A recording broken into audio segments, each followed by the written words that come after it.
נהרות נחלים, אפיקי מים רבים, וימים גדולים וקטנים, נפלאים ומשונים, בצבעיהם ובטעמיהם ובטיביהם. Bonsoir, cette semaine c'est le parasha de Ki Tisa.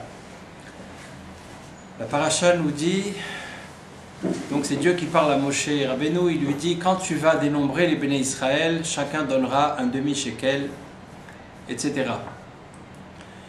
Dans cette parasha, on a le passage de la faute du veau d'or,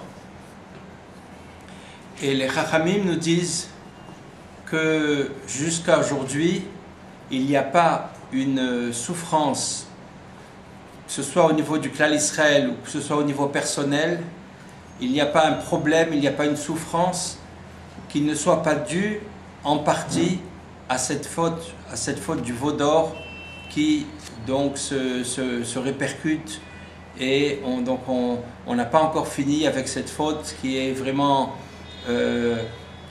une des fautes les plus graves que les béné Israël ont fait, surtout que les béné Israël étaient juste après Matan Torah, et 40 jours après Matan Torah, et ils sont tombés dans cette faute du veau d'or, c'est-à-dire que Moshe Rabbeinu devait redescendre de Har Sinaï. Il était resté 40 jours après que les béné Israël ont reçu ont accepté la Torah. Donc Moshe Rabbeinu est monté au Har Sinaï pour 40 jours pour apprendre la Torah et redescendre avec les tables de la loi. Et juste avant, les béné Israël se sont trompés, c'est-à-dire que Moshe Rabbeinu avait dit qu'il reviendrait après 40 jours en comptant le jour et la nuit, et eux, ils ont cru que le 40e jour, la nuit n'était pas inclus, donc ils ont fait une erreur de quelques heures. Le Yetzer Hara s'est déchaîné, il leur a montré des espèces de fantasmes. Ils ont vu, pour ainsi dire, un crépuscule très sombre. Ils ont cru voir le lit de Moshe Rabbeinu, avec Moshe Rabbeinu mort, qui montait vers le ciel. Donc le Yetzer Hara s'est déchaîné et ils ont cru que Moshe Rabbeinu était mort, et ils ont été vers Aaron et ont demandé à Aaron de faire un veau d'or. Donc quelle est cette faute du veau d'or? En vérité, la faute du veau d'or, c'est la faute de vouloir un intermédiaire entre nous et entre Akadosh Baruch Hu. Parce que en vérité, on est lié, chaque juif est lié directement à Dieu, parce que chaque juif est une parcelle intrinsèque de Dieu lui-même, et puisqu'on vient de l'intérieur de la divinité, et donc il ne doit y avoir aucune chose qui nous sépare, même si, c'est-à-dire il ne faut pas qu'il y ait aucun intermédiaire entre nous et entre Dieu. C'est pour ça que dans la prière, on s'adresse directement à Dieu, il n'y a aucun intermédiaire.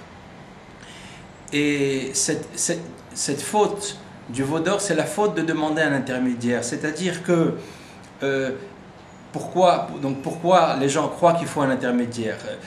C'est évidemment, si on regarde le monde extérieur, il est régi par des forces naturelles, et donc on croit la présence de Dieu est cachée, et pour s'apercevoir de la présence de Dieu, il faut fermer les yeux. Mais si quelqu'un ouvre un œil, alors il va voir un œil qui regarde le monde, donc il va voir que les forces naturelles régissent le monde, et s'il arrive à fermer l'autre œil, donc il va avoir quand même un petit peu de Emouna, donc cette attitude, c'est l'attitude du veau d'or, c'est-à-dire les gens, on dit aussi que les béné Israël, quand ils ont reçu la Torah au Har Sinaï, d'un œil ils regardaient la Torah, mais de l'autre ils regardaient déjà le veau d'or qu'ils allaient faire pour le 17 Tammuz, le jour de la rupture des tables de la loi.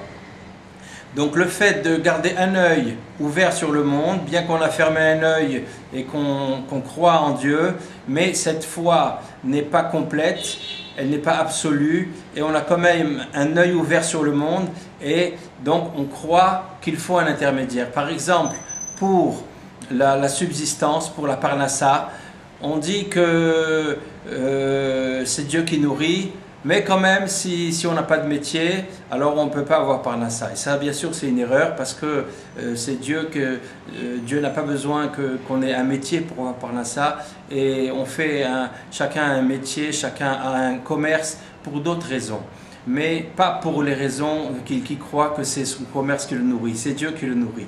Ou par exemple, pour la guérison, on peut croire que bien sûr c'est Dieu qui guérit, mais sans médicaments on ne pourrait pas guérir, c'est encore une erreur. Et c'est aussi cette même faute du veau d'or qui revient, c'est-à-dire la faute de croire qu'on a besoin d'un intermédiaire. Et cette attitude, bien sûr, pour arriver à enlever cette erreur, c'est uniquement par la prière des tzadikim. Parce que la prière des tzadikim va prouver que le monde n'est pas régi par les forces naturelles, mais le monde est régi par Dieu lui-même, puisque la prière des tzadikim va être écoutée par Dieu et les lois naturelles vont être bafouées complètement. C'est pour cette raison que la seule personne qui a pu pardonner cette faute du veau d'or, c'est bien sûr Moshe Rabbeinu, qui par sa prière a pu adoucir et apaiser la colère de Dieu et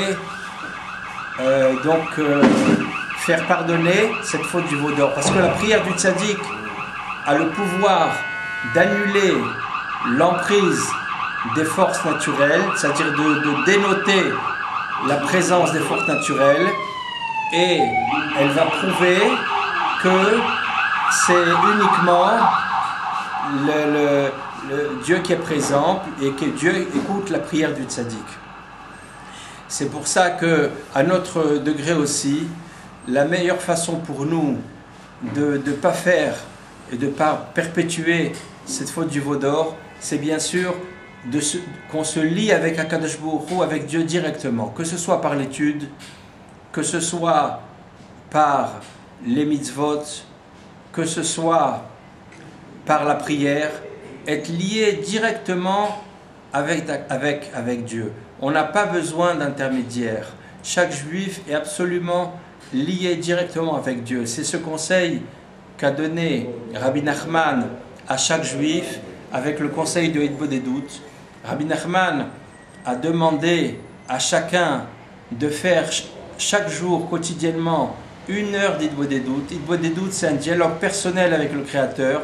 Donc, en vérité, on a besoin de personne au monde. On a nous, on a soi-même, on a son cœur, on a sa tête et on a Dieu. Et personne ne peut nous empêcher de nous attacher à Dieu. Et cet attachement, il va se manifester essentiellement par la prière. Puisque par la prière, c'est le moyen de s'attacher à Dieu le plus direct. Et c'est la meilleure façon donc de montrer qu'il n'y a aucun intermédiaire entre nous et Akadosh Baruch Hu. Au contraire, on dit même que Dieu, c'est lui-même notre prière, parce que les mots de prière qu'on va adresser à Dieu, en fait, ils nous sont envoyés par Dieu lui-même. Comme on dit avant la Shemona Esrei, Hashem sefatay tiftach, ou piagi teilasecha, donc Dieu, tu vas ouvrir mes lèvres, et à ce moment-là, je pourrai dire tes louanges. Donc, Bezrat Hashem, qu'on répare cette faute du veau d'or, chacun à sa façon, à son endroit, et qu'on arrive à faire 1 heure d'Hitbodedut en union parfaite avec Dieu chaque jour. Amen.